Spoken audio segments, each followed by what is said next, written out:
is the Maggie McGuy Show. I'll tell you something, Pastor Mike. I mean, we've known each other for so many years. I have actually removed women from their homes. I put my hand up. All right. I had a situation where a woman, she came out of the bathroom. Her husband took the Hoover and whacked her on the head in front of her 3 children.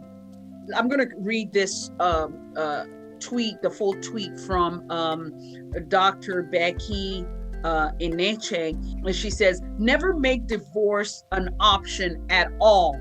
The stress you put your children through may affect them for the rest of their lives. Most wayward or rough children are products of divorced homes.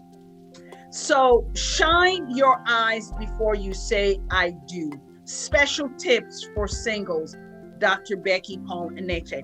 Now, she's saying that there's a stress that children are put through. I'm sorry.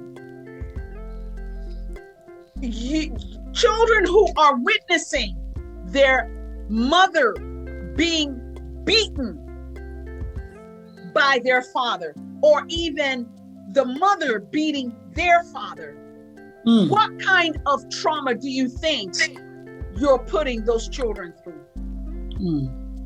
You know, and these are some statements we just got to stop making in the church. I'm sorry, okay? I don't care how anointed you think you are. I don't care your followership, but do not speak certain things if you are not taking into cognizance everything, all the dynamics that can cause a divorce. Yes, indeed, God hates divorce. We know that, but God equally hates when his child is being abused. Absolutely. So, Pastor Success, you were in the middle of saying something. I was just finishing reading that tweet when your internet kind of like froze out on us. Yes. Like I was saying, Pastor Mike, this lady who got whacked on the head with a Hoover by her husband in front of her 3 children. And we got an injunction. He got an injunction from social services. They removed the children. They removed her into a safe place. Now, I've been married for 27 years. At the time this incident happened, I was actually very happily married. I believe in marriage, but I do not believe that marriage is a do or die affair. If your husband is being very violent to you, you need to save yourself and get out. Okay? Absolutely. It's really, really important. And can I just use this medium to just share a testimony?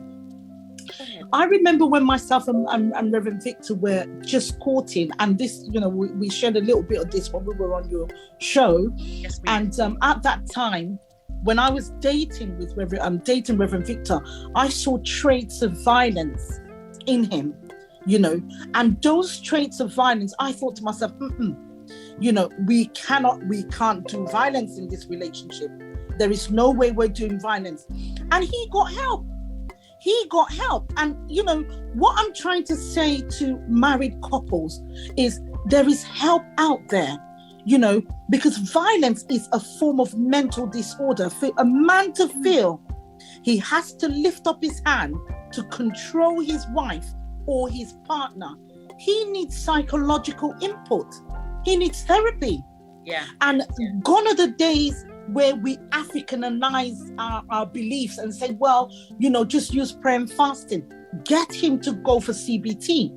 He needs to go to cognitive behavioral therapy. He needs to go for, anger management. There are therapies out there, sessions that they can actually attend because, at the end of the day, you're not just only putting your wife at risk, you're putting the children. I mean, by the grace of God, because of the help Pastor Victor got at the very beginning of our relationship, when we were courting, 27 years of a blissful home.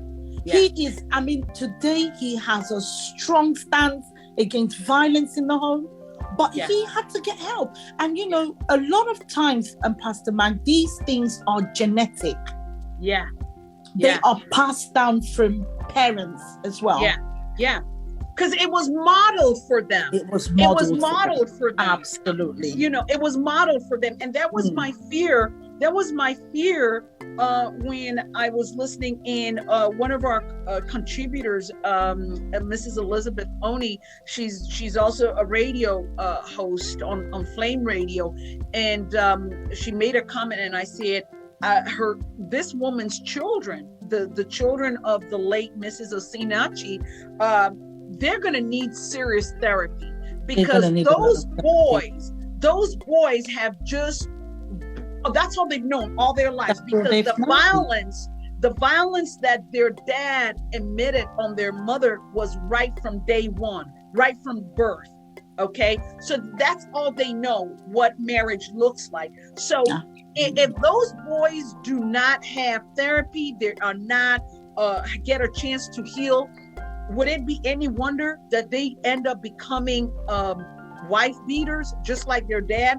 And that's why, for me, this statement by Dr. Becky Eneche, where she says, you know, the stress you put your children through may affect, okay, taking it from the beginning, never make divorce an option at all. The stress that you put your children through may affect them for the rest of their lives. Are you kidding me right now? I would rather they suffered the stress of being separated than them grow up to become wife beaters, or them grow up to become attract that kind of an abusive husband and see it as okay because, well, mommy grew up. We grew up seeing mommy going through this. I mean, Pastor Mag, every case must be dealt with by case scenario. Okay? Absolutely. Because there are cases where the man might be violent, but he's willing to he knows he's violent, because very often abusers don't want it to go public. Yes. So the moment it gets public, then you see them trying to get help. Yeah. The ones who find their families very, very precious, and they think, you know what, it's worth to get help, it's worth to get support. You know, I need to get help for my violence. They would then summon help, and they will reach out because they know that they stand to lose everything. Absolutely. Now, the other case scenario is the ones who should be separated, right? He might be, because some abusers might not be physically violent, but it might be emotionally and psychologically. Yeah. But the woman needs to get help, and then she thinks, you know what, I need to get away from this man. She can then leave. Yes. Right? To a safe place while he deals with his demons. Yes. Now, if he's willing to work with professionals to get help, then at some point or the other, they can always say they can come together. But then you get the legal professionals, they then get involved in such a relationship. I mean, I've been in families where legally social workers have asked the wives to forcefully divorce the husband. Yes. So it's a case-by-case scenario depending on the level of violence involved within the relationship. But I just want to say on this platform, Maggie Mugai Show, you do not need to put up with violence. There is help out there. Yes. Reach out to someone who can help you. Please do not die. I mean, it's just such a wasted death. You know, you can live for your children. You know, there is more, just like how our sister Ihi said, there is more to life than just marriage. That cannot be your be all and all. It can't be your yardstick for life. That's just an aspect. You are an educated woman, right? You know, there's the educated you. There is the business you. You know, so marriage is just one aspect of your life. You know, just to be fair to the family of the man of God, Dr. Paul Eneche, he was quoted saying, divorce is not allowed under any condition, but it is better to be alive and there is no marriage. Did y'all hear that? So he does say he still holds that belief that divorce is not allowed under any condition. Well, it is what it is in their, I guess, in their books. If that's the kind of church and those are the kind of people you believe and follow, by all means, that's what you're going to hear. But I'm telling you, yes, there is a time and a place for you to escape. And just like Pastor Success has said, even if there was a chance of coming back together, we can do that post-help, post-change. Not while you're there and we're looking for, because this is what this woman, and I want to say something about, you know, how we receive the help of God. You know, I want to say something. I know, Adam, you were on our group chat when I said, God is a God that will say, if you're praying and you're praying, God, Lord, deliver me, Lord, I need help. God is so faithful, he will send you help. But I think the problem we have is that we want the help to come on our terms. On our terms. And what I mean by that is that you can, God wants to save you, but you've already made up your mind, God, you need to save me this way. So if God is not saving you the way you want him to save you, then no, you're not ready to be saved. And this is what we're seeing, where we've had abused women or men whose lives have been taken away from them, is they've ended up they've believed, and it's good to believe for that spouse to change. However, at that point, best to be saved, be delivered from that situation. And if at all the salvation comes that man or that woman repents and they go through changes, that's fine.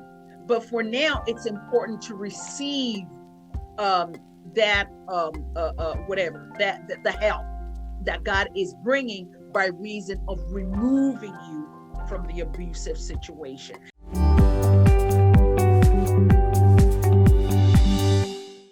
I'm going to read something Brother Israel was saying. You know, he goes, divorce is not an option, but you can always take a vacation. Okay, now, go ahead, sir. Brother Israel, go ahead. This is a problem on its own for some homes, marriages, and even the church, right? Yes. So I want to say some things. When it comes to the pastoral position, right? I'm sorry to say too, we know it that some people, the pastor thing is just a title. Yeah. The knowledge gap is still an issue. We know that some people, they just went to school, they graduated, and so because they have the gifting of the Holy Spirit, there's some history that just appoints them directly because of the charisma and everything. But just like Pastor Missy said, the knowledge gap is still there. So a lot of pastors need to undergo some trainings, because you're managing people that have a lot of issues, a lot of qualities, a lot of, like, you need to have the knowledge much more than the Bible that you're teaching them. You just need to be knowledgeable about how to instruct them very well, and then to just establish whatever. Then also, I want to talk to singles too, because this is my department, right? To say WhatsApp group. We are not marrying a pastor. You're not marrying a choir. You're not marrying an usher. All of those titles are needed for church, not for marriage. Somebody can be a pastor, be doing all of that. An usher can be directing people. He's not going to be directing in relationship. So the gifting is one. The gift is another thing. So the gift is what is that we are attracted to. Oh, it can kabash. Madam said the husband is a tongue-speaking believer, a tongue-speaking pastor. That's fine. But you're not going to be speaking tongues in a marriage. You're not going to be speaking tongues all the time in a relationship. We need the fruit of the Spirit. That is what is needed. Some people can speak in tongues, and when they use your toilet, they will not flush. I mean, a lot of things you put in together. So it's not just about the gifts. You are the HR, you are the one that will test the soft skills. Okay, so this is what you need. This is where you are going to test their soft skills. Oh, okay, can this person actually deliver? Look at the character. I mean, you assess a lot of things, not just the charisma, not just the gift, not just the kabash. There are a lot of things that we should analyze before we join to anyone. Then also red flags. Red flags is very, very important. We need to assess it. Yes. Red flags is not just immediate. As a matter of fact, there are some red flags that grows over time. So it therefore means even when we are starting, it's there. Maybe it's just coming up gradually. That's why I said there are some red flags that are not just glaring. They are not pure red. But when you see that this thing that you are doing, I'm not comfortable with it. It's not. And so I want to advise anybody, marriage is easy.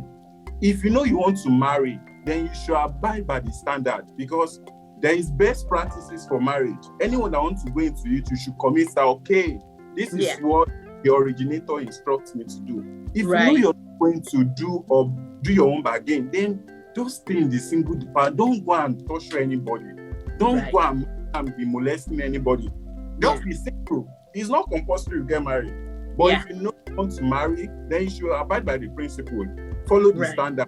Wives, there is job role. Husband, there is job role. So don't just go in there and be doing otherwise. Just stay single if you know you're not comfortable to abide by the standard and the blueprints. Yeah, absolutely. Absolutely. Thank you so much for that, Brother Israel. You know, I wanted to address this also, the fact that we are all spiritual people here. And we say, well, a pastor, and not just in this particular case of Mrs. The late Mrs. Osinachi, but in general, we have this thing where we feel, well, pastors should always know, as if they omniscient, they should always know. If there's secrecy that's surrounding that individual, and they're determined not to know, to share, what's going on. And if you, like, for example, in this case that we are also saddened by, she would beg people not to tell the church leadership. And it's not everything God is going to come and tell his servant. It's not everything.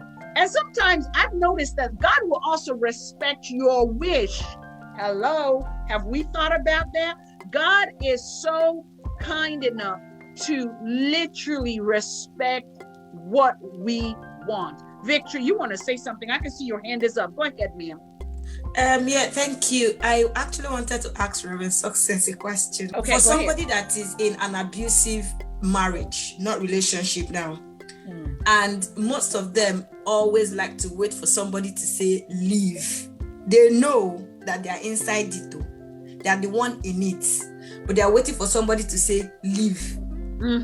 Now, in that situation, what kind of advice do you give to the person that the abused have come to seek advice from? Because sometimes when you want to give any of such advice, you want to first of all put yourself in their shoes, right? But the shoes might not really fit. Why? Because you've not been there and you don't know what is inside. It's the person wearing the shoe that knows the tightness of the shoe. I can only wear it to my size to say, okay, I think this shoe is fitting me a bit. But if it's not, I will tell you how far the fitness of the shoe is on me. So what kind of advice do you give to such a person in that situation? Okay. Now, in such a situation, they need help. Okay. It's easy to tell them leave the marriage, but what you can do is begin to work with them. Now, being in my profession, in my professional capacity, what we would do is try and remove her first. Now, we also have to look at the damage the violence is causing to the children. Yeah. Now, very often mothers do know that if they don't leave, their children, on the other hand, will be affected by the domestic violence. So social workers, we're not begging them to leave. We make them leave. Okay. Now, I'm talking professionally now, because if a social worker were to go into such a scenario and she would see, like for instance, with the scenario where a woman gets bashed on the head with Hoover, yeah, we're getting the police. Yeah, we're not asking you. We're getting the police. We're removing you and your children or child from the situation. We put you in a safe place. When you're in a safe place, then we can have a discussion how to deal with his demons, if at all he's willing to work with professionals. Now, I understand that, most people wouldn't like social workers, or especially in the UK, they are frightened of them. But not everything is bad, because in a scenario where a man takes something and whacks his wife, what if she dies? So very often when women in an abusive relationship, they can't help themselves. They're not seeing things from another perspective. They are, all they're seeing is, maybe I can save my marriage. Maybe, if I leave, what are people gonna say? Okay, now let's just take a very good look at our sister Osinachi, that she's dead now. Those children are left motherless. The consequences, and the impact of the damage it causes might be unrepairable. So when a professional is involved with a woman going through domestic violence, there is very little or no negotiation, so to say. As if I'm putting on my social work hat, I'm a Christian, I'm a reverend, I'm an ordained clergy woman. God led me into this profession for a reason, because very often I find believers downplay these things. I'll tell you, when you get a woman going through domestic violence and she's telling you, I don't want to leave, I don't want to this. Do you know, I've had a scenario when I was a young child and my parents were fighting and they pushed fridge on me and the fridge ended up crushing me. I could have died. Yeah. Now, what if it's not the woman who dies, but a child dies? So these are all the things we would look at. Yeah. So it's not a thing of where the social worker is asking for your consent. If the woman doesn't want to leave, they'll take the children and leave for the children's safety. Yeah. And I think, I don't want to be harsh in terms of my response, because that is what I do for a living. However, we have had scenarios where you can talk to her and say, okay, do you know what? Let's see whether he's ready to accept help. If he is willing to accept help, then that help will be provided. However, they will be separated for a while for him to get the help he needs. Yeah. And once he's getting that help, then we now work on recovery process for the woman. And mind you, the family now would need to be, let's say the man goes through that, getting the help, and he, whether it's anger management or training against violence, and how to communicate verbally rather than using physical violence and all that. Yeah. If he successfully goes through this program and he comes out, the family normally will be put in a family unit to be observed for up to 3 months. Okay. So he doesn't lash out, because if he's going to lash out at his wife after his treatment, the chances are within 3 months he would.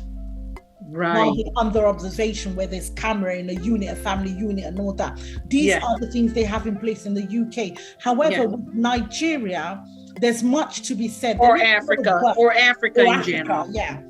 There is a lot of work to be done with regards to this, domestic violence, because we're talking about it now, but Osinachi is just one person. There's another woman that I know of. 2 people were killed on that Friday.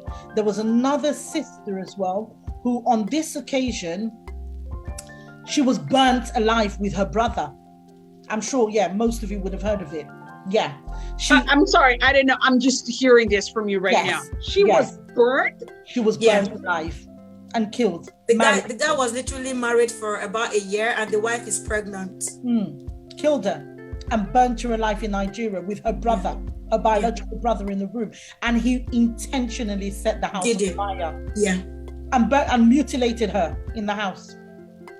So that, and he could, I think because they were based abroad, he couldn't do it abroad because of the legislative protection over her. He followed her to Nigeria and had that done. That is a lot to be said about the country and Africa, and what needs to be done in terms of legislation to protect humanity. Yeah. Wow. I'm sorry. I was not aware of this. I'm just hearing it from you as you say this, but he literally set his own wife, his pregnant wife, on fire. Mm-hmm. And killed her. You see, this is why I'm sorry. I keep saying, listen, there's a need to assess this thing. Please take cover. Escape with your life. Escape with your life. Damn what people will say. People will always say. People will say whether you stay and take the abuse or whether you exit and be safe. They're still going to talk. I mean, we're here talking. Look at it. Aren't we here talking? We're here talking. So people are still going to talk. So I think it's important, this pressure, we need to address the pressure really that we put on ourselves from, oh, what will people say? And I think it was also the kind of pressure that Pastor Mimi talked about when she said why certain ladies or even men escape the waiting room and they just marry whosoever because of this pressure. There's the pressure to, oh, you've got to get married. And then now it's the pressure of, well, you can't get divorced, or well, you can't escape because you are now married and what will people say? And da, da, da, da, da, da. There is a whole lot of what will people say. And I think we just need to understand that you only get one life, just one life, this one life, and you need to guard it jealously. Absolutely. You need to. I don't know if my brother over here, Brother Israel, you just made a comment there, sir, saying that God made us as choice beings. So in as much as, yes, we may, those who are being abused, they may wait for somebody to come in and say, oh, you need to leave. Sir, choice beings. We know there's a scripture that says, I've set life before you, life and death before you. Choose. Even God says, I'm advising you, choose life. Choose it for God's sake. Choose it. Brother Israel, go ahead and unmute yourself, please. And just tell us really on maximizing our choices, please. All right, so I want to jump on that Deuteronomy 2 that said, I've given you life and death, yes, right? Sir. And so I believe that it is not the will of God for us to suffer. It's not the will of God for us to be abused. So anyone that is finding his or herself in situation, see, there's always a way out. And so when I say there's a way out, right, they will tell us in school that 4 + 4 is 8. 3 + 5 is also 8. In fact, 10 - 2 is 8. So it's not just one way. You have a lot of options. I'll say you can take a vacation. Nobody is saying you should get divorced, but you can always travel. You can always leave the house. You can always find something to do. Like you can always go somewhere else. Just give time, right? So with time, a lot of things are being revealed. You see, if anybody wants to change, get transformed, just give them time. With time, a lot of things will be revealed. So okay, my decision, is it just rational or irrational? Am I doing wrongly? Am I doing this thing rightly? Just give time. You don't have to be there. Just like you said, we have just one life, like one life. Yeah. I don't even know how the judgment is going to be that you'll get to heaven and say, Lord, I was in an abusive relationship. I was talking there, and this person murdered me.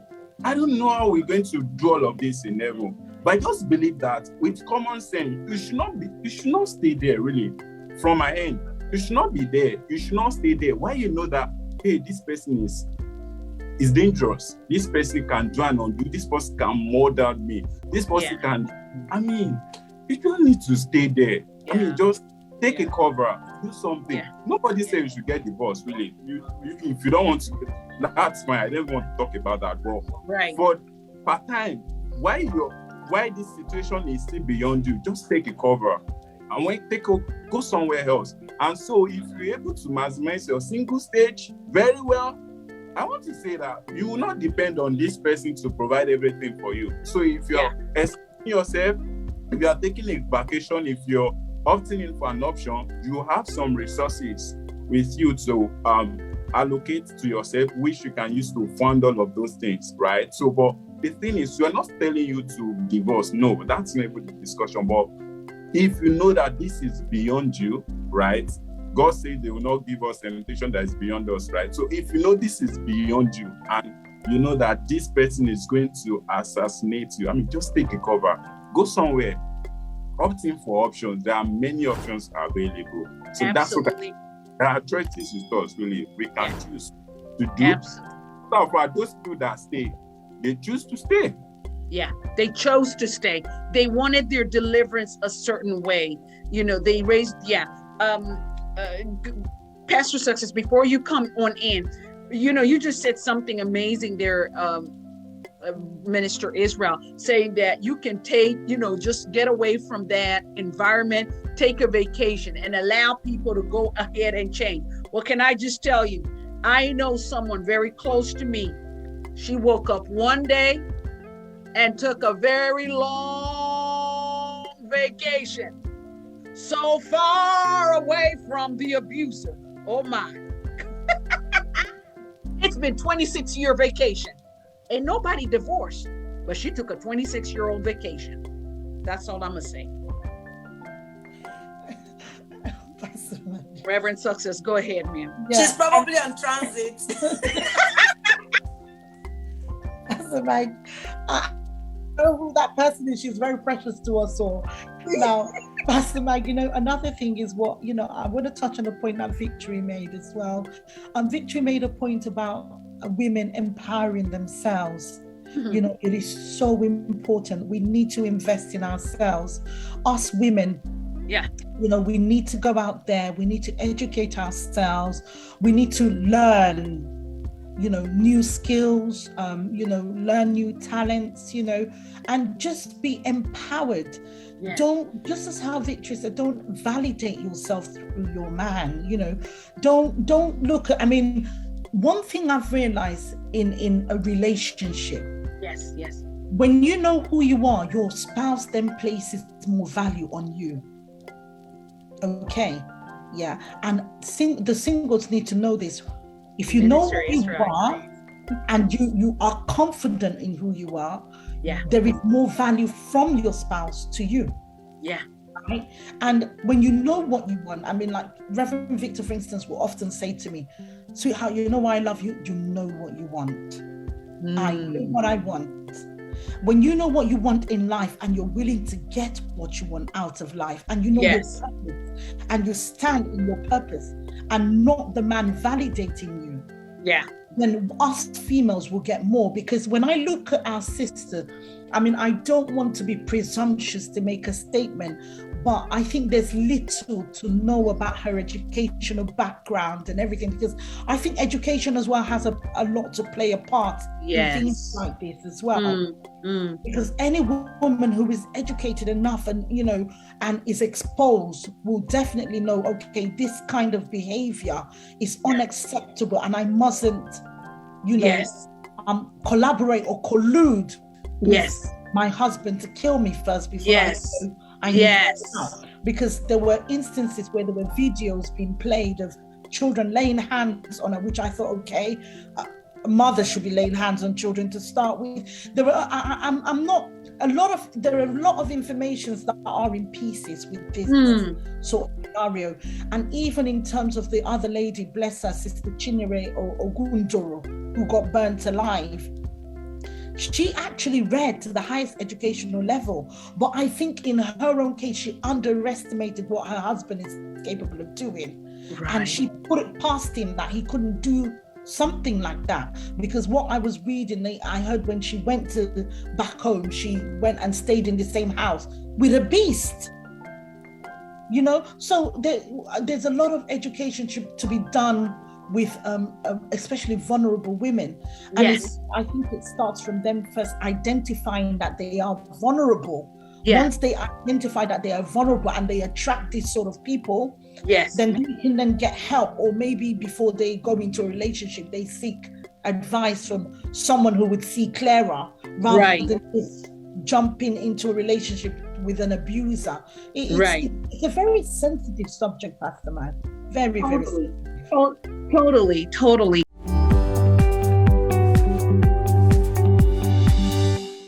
Now, we are well out of time, everybody. But before we go, we're going to have closing remarks. Everybody's going to leave, have a closing remark here. I want us all to just speak from the heart. You might just be the one that has something on your tongue to help that sister, help that brother that is caught up in an abusive situation right now. So I'm just going to reach out to, I don't know who wants to start with the closing remarks, but and like I said, it's just you speaking from your heart. You don't have to piggyback off anyone. Just speak from your heart. And the fact that I see Victory nodding, I'm going to throw it to her. Go ahead, sis. Go ahead, sis. Your closing remarks on this, please. Thank you so much. It's been such an amazing topic, and I'm grateful for the fact that people come on here to be honest and sincere. That's one thing that I always long for, especially when I'm about to get married. I need people to practically tell me what's going on in marriage, not people that will come and mask what is going on in marriage. Whereas what is really going on is not what you're masking out, if that makes sense. So being truthful in the first place and being honest. I know it's not easy to do all that, but if it's not working, it's working. If it's not working, it's not working. If it's working, it's working. So if you're yet to get married, like me, like he advised us, please, when you see a red flag, no matter how little red it is on the flag, please address it. And if it's not workable in the long term, please leave.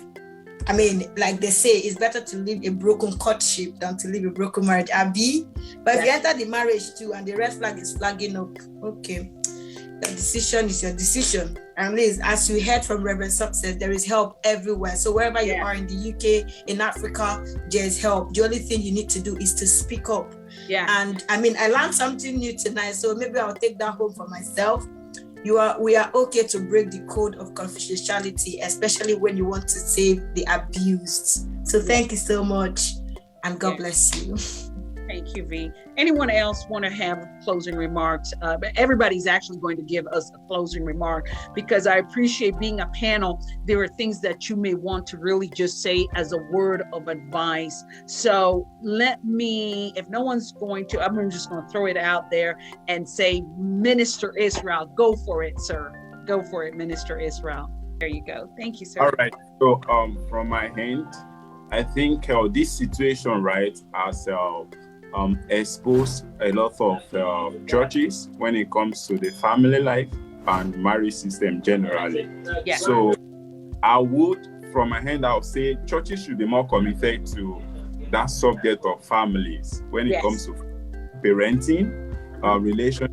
And so I believe there are some churches too that don't do that, except it's February. They don't do any teachings when it comes to relationship or marriage except February. And for some reason, I don't understand. If you are in a member of churches like that, just talk to your pastor and tell him or her that, Dad, Mom, this thing we actually need it because it's very important. Then for single, there is always a need for you to know who you are. There is also a need for you to accept who you are. There are a lot of deliverables from our hand, right? We are not just going into marriage. Marriage is fine, it's good, but much more than that. You have an assignment, you have a purpose, you have a goal, you have talents, you have giftings. All of these things you can accomplish that without marriage, right? So much more than marriage. Marriage is just one aspect of our lives. There are other aspects of our lives that we can focus on, we can sharpen our skills and all of that. So for every singles out there, just make sure that your whole goal is not just I want to marry. Marriage is good, but much more than that. There are weightier matters of life. There are always heavy weightier matters of life that you can focus into then of course there's always help. God has given us ability to make choices, and so there's also this Bible passage that said the help we need, right? Sometimes the help we need is not even coming from heaven. It's here on earth. It might just that we are ignorant of it, or we lack information, or we don't even know, right? So a lot of help that people need, they are here, like they're on earth here. Just reach out, talk to people. Don't keep silent. Don't keep quiet, because if you keep quiet, you just be suffering there. Just reach out to people. Speak up, speak out. If you do all of that, you're going to get the help that you, because there's always need everywhere. Just like Thomas said, there's help. Just reach out. Don't keep silent. Don't just wallow in your torment, because really it's going to eat deep. And we said, well, let me just stop here. Awesome. Thank you so much, Minister Israel. That is so wonderfully put together. Let me just bring in Minister Ehi Antonia. And as y'all, if you're just tuning in right now, she's a domestic abuse survivor. She was able to leave and left with her life and her children. And she's doing just fine, because it's been well over 10 years. Ma'am, over to you, please. Yeah, I just want to say to people who are looking to get married, I've been single for a while now, and I have understood that when you want to decide who to get married, always think about the legacy after you. Like, obviously you're leaving a legacy. Do you want your daughter or your son to look like the person? So we are always focused on the looks, on the outside, like, I want to marry a handsome man so that my children can be cute and all that. But are we really looking at the role model aspect? Do you want your children to look at your husband and say, okay, this man is a role model? Because I don't want my kids to look like my ex at all in terms of the way that he behaves. So these are the things that we don't really think about when we're looking to date someone or even going to courtship with somebody. Think about that part of, can this person be a role model to my children? I'm not even talking about can he take care of them, because I feel like that's the thing I hear a lot these days, like, marry someone who can take care of you, like coming from the African side of it now, especially Nigerians. I'm just going to be real, because I'm Nigerian as well, so I know. Marry someone who can take care of you. That's the thing. That's not what it should be, because, if you live in the UK, you already know that I can be good all by myself. I can work, I can get a degree, I can have a good job, I can do everything. But I think in Africa, there's that thing about marry someone, especially if you're a lady. You see even parents tell you, marry a man that can take care of you. So they don't really look at the aspect of, can this man be a role model for my children? Do I want my kids to look up to this man? Can he really do things that will say, okay, this guy is so good, I want my kids to be like him. I don't want my kids to be like an abuser. These are things that we don't really look deep into. I really want to encourage single people to think about these things before they say I do. Yeah. Amazing. Thank you. And before I bring in Reverend Success, I'm going to throw it out to Adam. What are your closing remarks, sis? Thank you so much. I think I will say that let everyone educate themselves concerning domestic violence. Because when you educate yourself, you get to know the triggers, you get to know what you are seeing. It's very funny. Let me give an example. Today I was in class, and all of a sudden there was just an okra beside me. And just listening to the conversation they were having, I realized that, okay, this guy is using the black man code. That part of trying to instill fear in the lady he's talking to, and that's the red flag. But if you don't know what domestic violence is, or what you don't know the signs of it, you just look at the conversation and be like, these are just two people disagreeing. Do you understand? So you have to know what it is, what you are seeing. You have to be able to interpret the red flag, the signs, what people are doing, so you can know that, okay, this is a red flag, this is a red flag. Another thing I want to say is that do not assume that because you ate what you saw, you're not going to be what you saw. Because you ate a demon doesn't mean you love the demon. Don't mix it up. Try to get help. If you know that you've experienced domestic violence before, your father was abusive, you've been in an abusive environment, please go and see a therapist. And let me chip this in. Your pastor is not a therapist. Stop disturbing these men. Please. Don't disturb them. Your pastor is not satisfied. He's not satisfied, but every time we want this man to give us a marriage counseling, we want him to be our therapist, come on, calm down. He's just a pastor. No, okay, let's remove the just. He's a pastor. And a human being like you.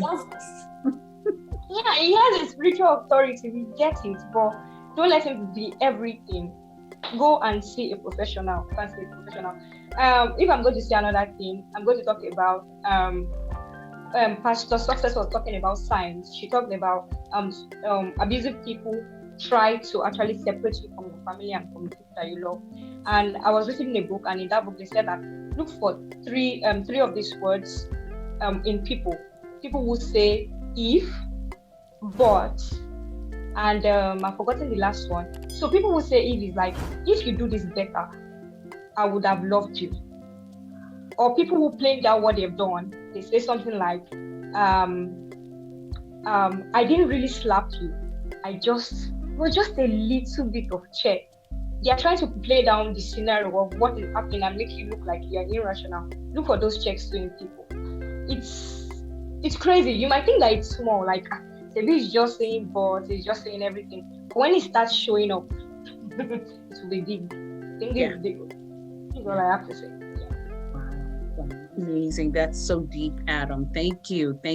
Reverend Success, please feel free to give us your closing remarks. If you want to give us a lovely balance with the, as clergy and as a professional, by all means, give it to us straight. We're happy to hear it. We want to receive it all.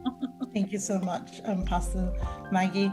Well, just in closing, I'd like to say myself and Reverend Victor, what we've done, because we've seen the niche out there and the requirement of pastors being educated in this, we have an advocacy company called Breach Mender Support Services, where we provide support for mothers who are going through domestic violence, or even if there's any support they require out there in the community. So you can reach out to me at Success Godwins on my Instagram page, right? Or reach out to Pastor Maggie, okay? So if there is any support that you do need, or you want to talk to someone, because sometimes I think it's just taking the first step to talking to someone that you do need help, because it's easy to say get out, but sometimes it's very difficult for women or men or families who are going through this kind of issues.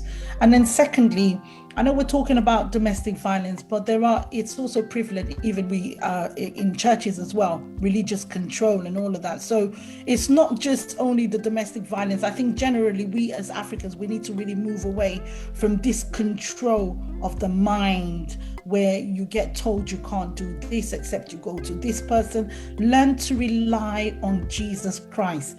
Learn to build your relationship with God personally. When you have a personal intimacy with God, then you don't feel the need as if you need to rely on somebody for guidance and all of that. I'm just talking spiritually now, okay? And physically, where we know we need the help and support, don't be ashamed to go to a psychiatrist. Don't be ashamed to go to your GP or your doctor for help. Don't be ashamed to go to therapy and sessions. Don't be ashamed to go for counseling and relationship guidance, because sometimes I think the problem is people think they know it all, and then they go into it and then they make mistakes, and when they make mistakes they quickly run out. Perhaps if they've gone for mentorship, make sure you have mentors. Pastor Maggie here is a mentor. I myself am a mentor. We've got many mentors out there. Reach out to them. They don't have to be famous, but they have to be knowledgeable. Okay. So as long as you know your mentor has the knowledge it takes to guide you through your life, that is what you need. And mind you can have a mentor in one area, but you need another mentor in another area, i.e. finance. You know, some people want their pastor to be a financial mentor. They want their pastor to be a business mentor. He might not be learned in those areas. You reach out and you get a mentor. When I wanted to be a social worker, I didn't say my husband could be the one to train me to be a social worker. I went out and I got educated to be a social worker. Okay, so let's be wise in our decision and in the way we do things as Africans. You know, let's be very wise. That's all I have to say. Thank you, Pastor Maggie, for having me. Thank you. Thank you so much, everybody. Listen, by all means, this platform or this particular show today is meant to help you make the right move, or at least start to move in the right direction. Listen, your life is precious. Okay, your life is precious, and you only have just that one life. And it would be really, really, really sad, heartbreaking for your loved ones to have to say goodbye to you prematurely. And so we're saying to you, all of us here and those around you that love you, if you are in a situation where you are in your life is in danger, please reach out for help. You know, reach out for help. Okay, it is not your fault. It's you have not done anything at all to warrant the violence you're being subjected to. No human being is perfect, so you cannot be expected to be perfect in everything that you do. So we're saying to you, love yourself enough to give yourself a chance to see all that your life can be. And if it means you may have to, like my brother called it, a long vacation, take a break, then do that. And if you are not married, you are in a situation, in a relationship that you are seeing these things, please run for your life. Straight up, run for your life. There is somebody somewhere out there that will love you and respect you and cherish you. It is better you escape now than be tied down where it will be even harder for you to try and get that help or even escape. So with that said, we are saying thank you so much. Everybody on here, if you feel you want to be able to reach out to any one of my contributors, my panel, my panelists, please reach out to me. Although we're going to make sure when this video goes up on YouTube, we're going to make sure we put up all their social media handles, and even maybe especially for those that have like a public email, like Reverend Success, I'm going to do that. We also have a relationship counselor and coach, and that's the person of Minister Israel. Reach out to these people, just so that sometimes also speaking to a neutral person, someone who does not know you at all, and where they just share experience. You tell them your experience, and maybe you need just that listening ear, somebody who's going to speak from a neutral place. And those of you that are in an abusive marriage already, you want to reach out to Antonia. By all means, we're going to put up her information. She's got an amazing book. She will be with me in about 2 Saturdays from now. And I think that will be around April 30th. We're going to talk more in depth about her life. She's going to tell us her story. So anyone really, I'm pretty much just saying, anyone on here that you want to reach out to, you feel that this person I can relate to, they might just be the one person that can help me, please reach out to me. I will give you their information. There's always a message box button on Facebook, and just send a message, or Instagram, or even Twitter. I'll get you in touch with these people. Okay. But love yourself to give yourself a chance. You are too precious for you to exit or frustrate your life by reason of going further with somebody that is out to destroy you. You're too precious. Don't do that to yourself. somebody somewhere will be, is happy to help you. Okay. So with that said, we're leaving it here. God bless you. We will not be on next week, Saturday. There are conferences upon conferences. So we're going to take time to do that. And we will be back with Miss Ehi Antonia, and we will hear from her. So until then, thank you once again for tuning into my show. And thank you to all my wonderful panelists. Thank you, everybody. We love you. Those of you on Facebook and on YouTube, God bless you. Thank you once again. Bye-bye now. Bye, everybody. Bye.